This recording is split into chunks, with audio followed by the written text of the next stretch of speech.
আমি আমি আসলে কোনো বডিগার্ড রিভিউটা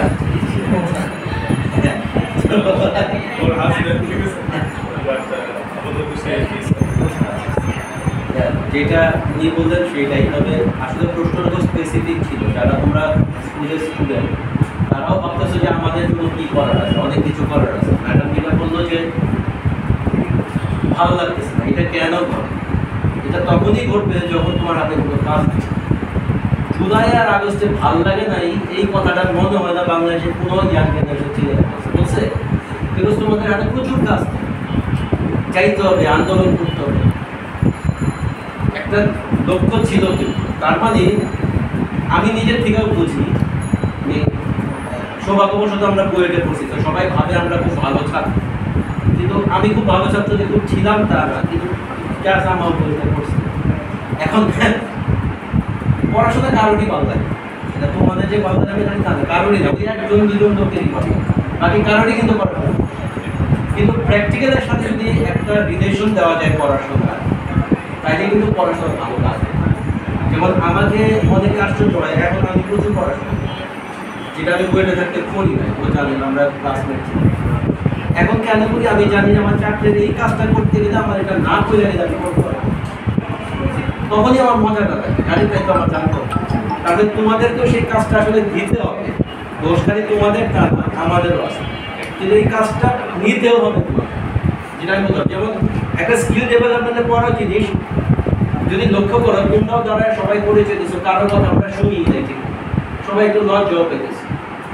কিন্তু উনি একটা ব্যবসায়ী দাঁড়ায় একটা স্পষ্ট তার কথা বলছে, উনি আজকে ব্যবসার জন্য একটা বড় স্কিল, কিন্তু ওনার টাকা, ওনার পড়াশোনা সবচেয়ে বড় স্কিল কিন্তু দাঁড়ায় যে কথাটা বলছে, at the end of the day এই কথার বিনিময়ে ওনার কিন্তু বিক্রিটা। তো এই যে দাঁড়ায় নিজের পরিচয় দিতে পারা, আমি কি চাই এইটা বলতে পারা খুব জরুরি। প্রশ্ন কিন্তু চেয়ারম্যান সাহেব পরিষ্কার করে দিচ্ছে, পরীক্ষায় প্রশ্ন পরিষ্কার, উত্তর সবার জানা, কিন্তু কেউ দিতে পারবে না, সবাই প্রায় ফেল। কেমন হয়ে গেল ভাই? ভাই নিজের জিনিসটা তো চাইতে জানতো, আমি কি চাই। খুব সহজ, ও খুব স্পষ্ট করে একটা কথা বলছে যে ওরা এখন পাস করতেছে, তোমরা তো এখানে সবাই আসছো ফিলান্থ্রপি করতে, এ তো কোনো নিষেধ নেই, আসছো হইতে চেয়ারম্যান সাহেব তো ফাউন্ডেশন, কাজে সবাইকে উন্নতি করার, সবার উপকার করার জন্য আসলে এটা পরিষ্কার। উনি যেটা বলো, তোমার নিজের উপকার না করলে আর উপকার করতে পারবে, কালকে তোমার কাছে বলে তোমার আজকে প্রফেসর সাহেবের প্রতিষ্ঠানকে আমরা এত অ্যাপ্রিসিয়েট করি না, তার একটা অর্থনৈতিক বেস দাঁড়ায় গেছে। উনিও কিন্তু স্পষ্ট করে বলে ফিলান্থ্রপি এক জিনিস ব্যবসা, সামাজিক ব্যবসা, অর্থাৎ ব্যবসা কিন্তু করতে হবে, তার মধ্যে ইনকাম করো, তাইলেই না তোমার মধ্যে শক্তিটা থাকে। আর সারাক্ষণ যদি আমরা মনে করি যে আমাদের আমেরিকায় যে বন্ধু আছে ও টাকা পাঠাবে, পরে আমরা এই কাজটা করতে হবে। একটা মসজিদে চলতে গেলে দেখো কেন নিচে কত দোকানপাট থাকে, রেগুলার যেন একটা ইনকাম থাকে, তাহলে তো ইমামের বেতনই দিতে পারবে। আমাদের ওর এলাকায় মসজিদ, ইমামের বেতনের জন্য প্রত্যেক সপ্তাহে আমাদেরকে টাকা পাঠায়, এটা কেমন একটা কথা। তো নিজের জিনিসটা চাইতে জানতে হবে, সবচেয়ে বড় জিনিস হচ্ছে এই যে বলতে জানতে হবে। সবচেয়ে ছোটবেলা থেকে আমরা শুনছি যে না কামনা করলে মা ওনাকে ধরতে হবে, এটা কিন্তু একদম সত্যি। তোমার জিনিসটা চাইতে জানতে হবে, এবং চাওয়ার জিনিসটা কি হইতে হবে। যেমন আমি একটু অন্যভাবে বলি শুনলে, যেমন আমাদের এখন বেশি চাওয়া শুরু করছি না, আমি চাই 35 বছর হয়ে যায় আমার চাকরির জীবন। 35 বছরে আসলে কোনো লাভ নেই, ভুল চাওয়া। আজকে আমাদের যারা আহত তারা যাচ্ছে তাদেরকে উপদেষ্টা মহোদয় দেওয়া হবে। আচ্ছা তুমি তো আহত, তুমি কিভাবে আন্দোলন করতে যাও?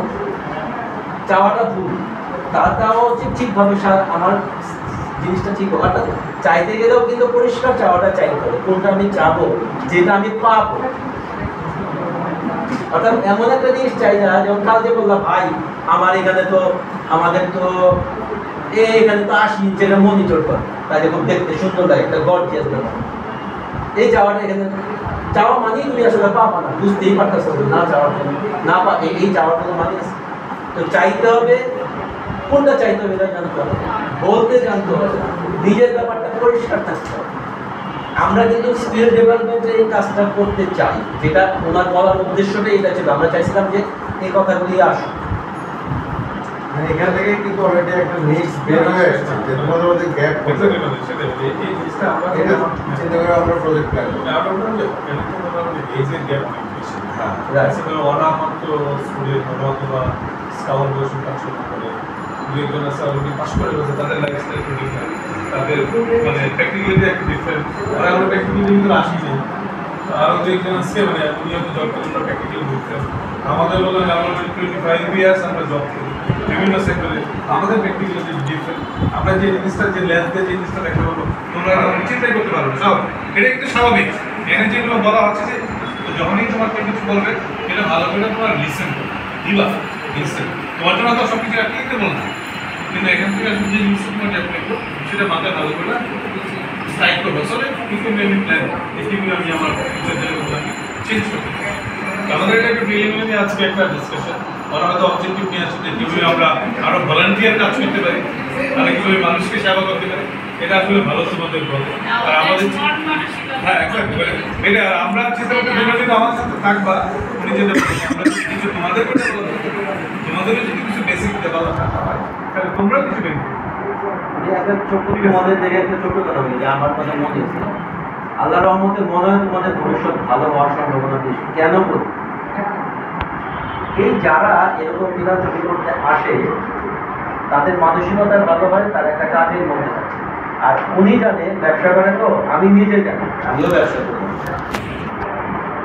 আসলে কিন্তু সারাক্ষণ পড়াশোনার পর যারা করবে আমি ব্যক্তিগতভাবে খুব প্রথম শ্রেণীর ছাত্রদেরকে কখনোই পছন্দ করি